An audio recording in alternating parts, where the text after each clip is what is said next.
Hello, please do subscribe if you aren't already. So today I'm going to talk again about my Wild Flora project. And last time I was talking about it, I was sharing with you how I got through the paintings through the messy middle stages, through to the more finishing stages of those paintings. What became quite clear though at the point of that video and subsequently was that whilst that was true for some of the paintings, others of them weren't quite there, and it got me thinking about the importance for us all in our paintings of intention, what it is that each individual painting is about. And that can't be forced. You have to be able to have a dialogue with the painting, and if you don't have that, then it can be very difficult to do anything other than just impose your will on the painting. And so what I'm going to do is I'll put into the notes the previous video, and so that you can see that again if you want to. And also I'll put a link to the playlist, because over time I have been developing a whole series of videos about the Wild Flora project and the development of these paintings. And so you can see all of those as well. But what I want to focus on today is the importance of intention in our paintings and what to do when paintings in a series, some of the paintings aren't working specifically. And so just to be clear, some of the paintings were working and they were getting, to the finishing stages, and I was quite happy with them. But others really weren't, and some were kind of in between. I'm going to focus today on the panoramic paintings that I've been doing, and one in particular about the brambles along the country lane.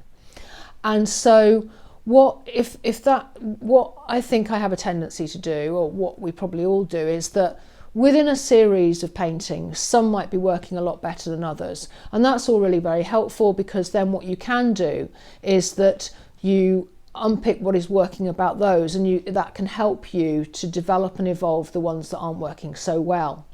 But what I was doing, which is not the same thing at all, was I was kind of almost tailgating them, because those are working, these are working, aren't they? And of course I was hitting a brick wall. And so at that point I think it's really important to be able to say, hang on a minute here, this isn't quite working out. I need to really take a step back, re-establish a connection with this work, and to work out where I take it. And so that's what this video is about. Now, what I'm going to share with you is the steps that I have been taking to try and unravel what's going on with the paintings that haven't been working so well. And so in the first instance, the first thing that I need to do is to I've used my journal, and I'll just share this with you. This is my journal for the series. It's a journal that I keep in the studio. It has everything in it about the series. So it has quotes, it has information on colour palettes, it has explorations and images from textbooks, it's got images from magazines, it's got my own interest in the subject matter and different aspects of the subject matter. It's got inspiration from other people's paintings. It's got some of my images that I did out on location, and some of the words and descriptions. So, a whole raft of stuff. And so what I did was I sat down and started writing about the bramble paintings in particular, and what it was I was trying to achieve. What is this painting about? Now, just to be clear, this painting is one of 3 paintings which are panoramic views, which are all about along the country lane, the walk along the country lane. So I've got one about the Rosebay willow herb, I've got one about the grassy banks, and then there's this one on the brambles. And it's that whole feel of being there and walking along in that lyrical landscape. So what I did was I closed my eyes for a minute, started to sort of think about what it was like when I was there in the autumn. And then I wrote about all aspects of anything that I thought about those brambles, what they were like physically, what they sat next to, what the colours were, anything. It's all described in here. And then interestingly, like often happens here, I've got these images, and these actually came from a previous sketchbook, but you'd be surprised at how many times when you look back through, things are relevant to what you're doing, you know, and they've come from a previous book. So that's just a sort of start point, really. And the interesting thing about that is it starts to get you reconnected. And the whole point was, and the whole issue for me was, I had become detached from my experience of being there. And that's what I needed to reconnect with, and then re-explore the studies, and then take those things back into my painting, because that detachment and that disconnect was very clear. The painting was like, no, this isn't, you know, just pushing, and it was just getting tighter and tighter, and really not what I was wanting. And so what I'm now going to do is I'm going to turn the camera around in a minute, but I'm just going to describe to you what I've done there so you can understand. So this isn't my idea, actually. This has come from an Emily Ball course that I did a couple of years ago called Paint Fit. And one of the things we did to reconnect with our subject matter, in my case the brambles along the country lane, was to close your eyes and almost do a Tai Chi exercise where you literally feel your way through that landscape. And of course, if I was feeling my way through the brambles, it would be very prickly, but you get the sense. And I'm going to show me actually doing that, which actually looks a bit weird, but it will give you much more of a feel for how it is. And then subsequently did a very quick painting that was on the wall, using the colours, my colour palette for that painting, and to really sort of be very loose and free, and to almost reimagine what I'd done with the feeling with the Tai Chi, but actually physically on the paper. And I'm going to share that. And subsequently did quite a few studies, small studies, thumbnails of the different marks, and overlapping them and looking at the different marks that I associate with those brambles in the landscape, and also some other studies which was trying to get to the dynamic by using tape and understanding how I could use the picture plane. And I'll share those as well, and then towards the end I will share as well the actual painting that I'm working on, with some ideas on that. So without further ado, I'm going to get going. So I have put this on a little bit faster than it was actually done, so that's why it looks a little bit strange. And of course I'm doing quite strange things, so I'm literally crouching down, stretching up. I'm feeling the strands of those brambles, and the way that it hummocks, and I'm literally going underneath and up and over and under. I'm feeling my way around that landscape, and following some of the long strands of plant material that come from the brambles. Of course, I'd be getting quite pricked if I was prickled, but if I was really handling them. But I'm just trying to get a real sense of the form and the sort of space. So here I am. I have my eyes closed. I am turning to get each different paint, and I'm opening my eyes so that I can pick up the brush and so on, but I've got them closed when they're doing putting the paint onto this paper. And I'm really just again reimagining that landscape and having a real sense of it, but this time I'm using the paint as opposed to my hands in the Tai Chi part of the exercise. And I'm trying to get a sense of the different elements of that landscape, the different ways that they thread through. Some are much stronger than others. And now I've got a pencil. I'm using mixed media as well as the paint.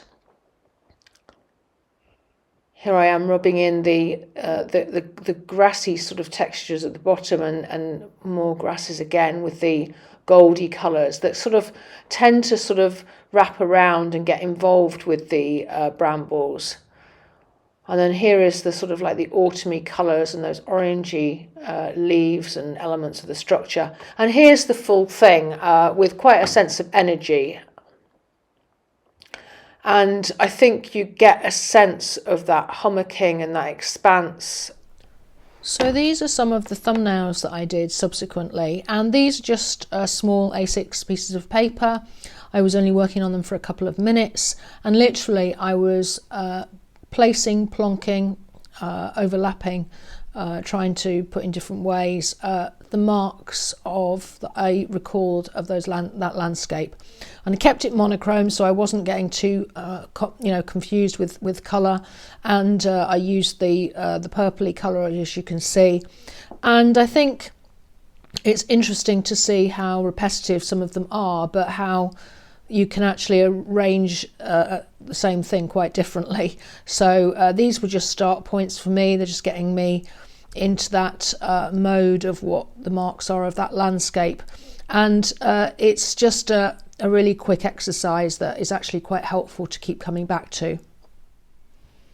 So with these studies, they might look all a bit samey, but what I did was, for the big block of 3, 6, 7, 8, 9, 10 images on the right hand side, I actually taped pieces of A2 paper in the sort of same, broadly the same sort of orientation and proportions, not quite the same proportions but almost, as my actual panoramic painting. And what I was doing with the tapes is that you get can be a little bit easier to get more of a dynamic composition with things coming in from the side and hanging on the edge and so on. And so I was just using the colours that I used in the larger piece on the wall that you saw me do, and just putting down marks and doing it quite quickly, just to see if I could get a bit of a dynamic going on in the way that I placed some of the elements.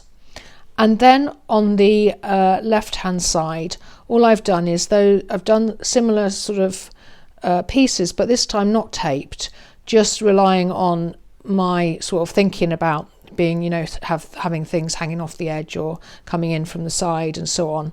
And they're more or less, some are more successful than others, but they're useful to be able to look at just to see what happens. So for example, when you've got ones that sort of are kind of coming out from the side, so this one for example, sorry, where am I going, this one, it kind of feels a little bit kind of strange, that sort of shape, and then these that are clearly not all on, and then this right on the edge, and it's that sort of, those sorts of ways of doing things that can set up a dynamic. So I was just getting my eye in, practicing. They're not brilliant studies, but they're how I was trying to get back into understanding what the feel of those brambles was all about. And you could say, well, I've done all this before, but it's just about this constant iteration helps you to come up with things, and you've got things hanging off the edges and sort of diagonals and shapes that can help create that feel of the lyrical landscape, which is what I was trying to get to. So hopefully that makes some sense. And these were just studies. I didn't necessarily do anything too structured with them subsequently, apart from to use those to inform the painting. And what I have done is use some of the lines and marks in other studies, and sort of literally taken them off these and then put them into other studies. Okay, so I promised I would share with you the panoramic and the work that I'm doing on it, and hopefully you can see it's quite bright light, so I've put it on the floor. And this has changed considerably since I've been working on it, and I've been using some of the inspiration from the studies and really trying to connect back in with this painting. And really I'm starting to get quite a dialogue going with the painting. The energy is much better in the painting. I'm feeling that it's reflecting some of the qualities of the brambles without literally being the brambles, which is good. Now what I've got as a sort of start point is obviously all that rich texture, and I'll try and sort of go in close so that you can see it, of the layering of collage underneath, and then I've come in with the thick purple paint, which hopefully gives that sense of the qualities of the brambles and that feel as you're walking along, because they're really quite thick and strong and dense, and it's that sort of feel of the hummocking I was trying to get to.